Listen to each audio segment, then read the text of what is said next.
film Sinyal 100 yang pastinya seru, serta membuat kalian tegang dan penasaran. Untuk kalian yang belum tahu, Sinyal 100 adalah sebuah film horor thriller asal Jepang yang dirilis pada tahun 2020. Film berdurasi 90 menit ini mendapat rating cukup baik loh di situs IMDb, yaitu 60/100. Oke, tanpa perlu berlama-lama, langsung saja kita ke pembahasan filmnya. Bercerita tentang sekelompok murid SMA yang baru pertama masuk tahun ajaran baru. Diperlihatkan semua murid sangat senang di hari itu. Jadi kangen sekolah ya guys. Ada yang mendengarkan guru, bermain game, dan pacaran. Ada juga yang jomblo. Sedih ya guys. Kalau kalian gimana nih? Jangan tersinggung ya. Kalian kan masih ada tembok. Bercanda ya guys. Oke, kita lanjut. Kejadian dimulai dari seorang siswa SMA bernama Yoshikawa yang terlambat masuk kelas. Lalu seorang guru laki-laki memberinya kepingan CD untuk dibawa ke ruang lab. Lalu Yoshikawa pun menuju ke sana sesuai yang diperintahkan oleh Pak Guru. Setelah sampai lab, ia pun menyetelkan CD tersebut. Kira-kira video apa ya guys? Apapun itu, bukan seperti video yang kalian pikirkan ya. Lalu video pun diputar dan sontak membuat murid-murid yang ada di ruangan tersebut terpaku dan menonton video aneh tersebut. Setelah videonya selesai, Yoshikawa pun menanyakan kepada temannya, apakah Pak Guru sudah absen? Temannya menjawab, iya, Pak Guru sudah absen dan kau sudah telat. Mengetahui hal itu, tiba-tiba Yoshikawa pun berjalan dengan tatapan kosong seperti orang kerasukan. Ia membuka jendela dan terjun bebas. Lalu Yoshikawa pun terjatuh dan tewas. Temannya yang mencoba menolong dengan menelpon ambulan secara tidak sadar menggigit tangannya sampai tewas. Murid lain pun mulai panik dan mencoba menggunakan handphone. Lalu mereka tidak sadar dan melompat dari jendela dan bunuh diri seperti Yoshikawa. Lalu Pak Guru pun masuk dan menjelaskan bahwa mereka 36 murid yang tersisa terkena hipnotis, dan mereka pun dihipnotis untuk melakukan bunuh diri atas perintah yang tidak mereka ketahui.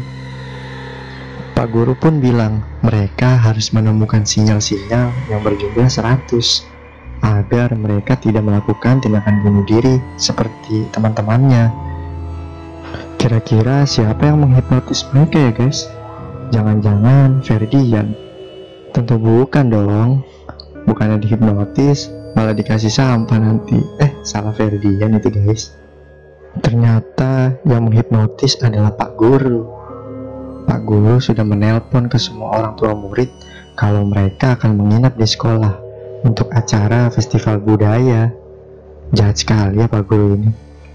Lalu mereka pun keluar kelas untuk mencari petunjuk bagaimana cara melepaskan hipnotis ini. Seorang murid wanita yang mencoba keluar area sekolah langsung melakukan bunuh diri. Pak Guru pun bilang, saya akan memberitahu kalian cara melepaskan hipnotis ini. Lalu mereka semua kembali ke dalam kelas. Ketika Pak Guru sedang menjelaskan, lalu seorang siswi bernama Kashimura melawan dan meminta kepada Pak Guru untuk mengembalikan teman-temannya. Pak Guru pun menjawab, tidak bisa, mereka sudah mati. Tak lama setelah itu, Pak Guru pun duduk di dekat jendela. Lalu dia terjun bebas dan mati. Mereka pun mulai tertekan dan tidak ingin mati. Setelah banyak perdebatan, akhirnya mereka sepakat untuk bekerja sama menemukan clue-clue yang berpotensi menjadi sinyal. Mulailah mereka berpencar, namun mereka tidak menemukan apa-apa. Seorang siswa bernama Wada datang membawa sebuah buku dari perpus berisikan informasi tentang hipnotis. Dia bilang bahwa hipnotis ini adalah hipnotis yang dilakukan oleh sebuah sekte dengan bahasa asing. Hanya Wada yang bisa membacanya, dan cara melepaskannya adalah menjadi satu-satunya orang yang hidup sampai akhir dan tidak terpengaruh oleh hipnotis. Di dalam buku tersebut disebutkan ada 50 sinyal tidak boleh dilarang dan clue dari siswa yang sudah mati, dan mereka pun harus mencari sisanya. Lalu Wada berinisiatif mencari sisanya di perpus dan menyuruh beberapa dari mereka untuk mencari makanan dan minuman untuk bertahan. Dan ternyata mereka yang meminum minuman tersebut tewas. Licik juga ya si Wada ini. Di tempat lain, Wada yang berbohong kepada teman-temannya bilang bahwa ternyata sinyal yang ia temukan berjumlah 64 dan menjebak Sanae hingga Sanae terangsang dan memegang kelaminnya. Lalu Sanae pun bunuh diri, dan itu termasuk dalam sinyal. Lalu seorang siswi bernama Yuri melihatnya dan memegang buku yang ternyata dia bisa baca juga karena tulisan dari buku tersebut bertuliskan Jepang. Lalu mereka bekerja sama untuk berbuat jahat kepada teman-temannya. Hari gini masih ada juga ya guys yang jahat kepada temannya. Semoga kalian tidak ya guys. Lalu di dalam kelas, seorang siswa bernama Sota dan teman-temannya mencurigai bahwa Wada menyembunyikan sesuatu. Sampai pada akhirnya Wada diminta untuk meminum minuman oleh Kirino dan Kashimura. Kalau tidak terjadi apa-apa padanya setelah minum, mereka pun akan percaya. Wada pun meminumnya, dan giliran selanjutnya Kirino pun minum. Namun setelah Kirino pun minum, Wada langsung memuntahkan minumannya dan Kirino pun tewas bunuh diri. Licik juga ya guys si Wada ini. Lalu Sota dan yang lain pun terkejut mengetahui bahwa Kirino pun mati. Sementara di dalam kelas, Wada dan seorang siswi SMA lainnya bekerja sama untuk memperalat teman-temannya agar menuruti perintahnya. Lalu Sota dan Sayonji pun bertemu dengan Wada. Sayonji pun berdebat dengan Wada sampai pada akhirnya Wada mulai aksinya dengan menunjuk Sayonji bersama 7 siswa yang diperalatnya. Lalu dia pun mati mencekik lehernya sendiri. Ternyata menunjuk 7 orang secara bersamaan kepada 1 orang merupakan sebuah sinyal juga guys. Lalu Kashimura dan Sota kembali ke kelas. Saat melewati kelas, mereka melihat 2 siswa yang saling berpandangan dan bunuh diri. Dari situ mereka pun sadar kalau saling pandang adalah peraturan kelas yang tidak boleh dilanggar. Lalu Kashimura pun membuat rencana dengan pergi sendirian ke dalam aula. Kashimura pun terkepung oleh 7 orang yang bersekutu dengan Wada. Lalu Sota dan kawan-kawan yang lain datang dan jumlah mereka sama, masing-masing 7.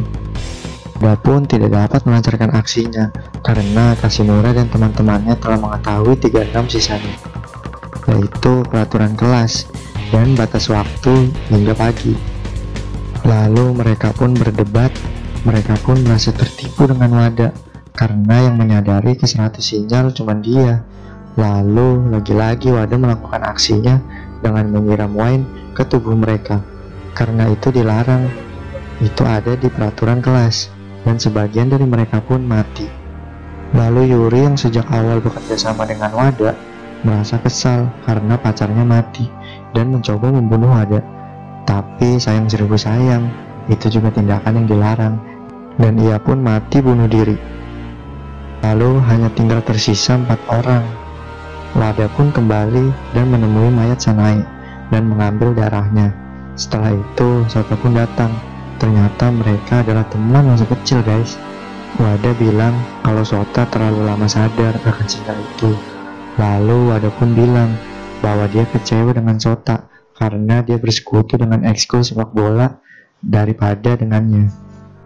Lalu Wada pun mengajak Sota untuk bunuh diri dengan meminum darah dari Sanae. Kashimura yang datang mencoba menghentikannya. Tidak mau kalah cepat, Haru pun datang dengan mengambil botol untuk memukul kepala Wada, dan Wada pun dipukul. Setelah selesai memukul, Haru pun bunuh diri dengan memecahkan botolnya dan menusuk perutnya sendiri. Kabur dengan kepala yang berdarah-darah guys. Tinggallah mereka bertiga. Lalu Sota bilang kepada Kashimura bahwa ia menemukan obat penghilang hipnotis. Itu pun ditemukan Sota di dalam ruangan Pak Guru. Lalu Sota pun bilang kalau obat yang ia temukan cuma 2 dan mereka berdua sepakat untuk membicarakannya dengan Wada. Lalu mereka menemui Wada di atap sekolah. Sota bilang bahwa dia tidak bisa memberikan obatnya kepada Kashimura. Kashimura pun berkata, tidak apa-apa, karena sudah ditentukan dari awal bahwa mereka berdua lah yang meminumnya. Dan Kashimura pun menjadi satu-satunya yang bertahan dari hipnotis ini. Namun Sota berkata, bukan itu alasannya, ini hanyalah obat pengurang rasa sakit. Dan Sota pun mulai menghajar Wada. Lalu Sota pun menusuk badannya sendiri dengan gunting. Tetapi Sota masih bisa memaksa mendorong Wada hingga hampir terjatuh. Wada pun memukul Sota dan melakukan tindakan bunuh diri dengan terjun dari atas gedung. Ternyata Sota dan 3 teman ekskul lainnya menyukai Kashimura guys. Terharu ya. Kalian digituin juga nggak? Jangan iri ya guys. Kashimura pun terlepas dari hipnotis karena dia merupakan satu-satunya siswa yang berhasil selamat. Lalu Kashimura pun bertemu dengan polisi dan mengatakan semuanya. Setelah itu mereka pun mencari mayat Pak Guru dan ternyata mayat Pak Guru pun menghilang dan selesai.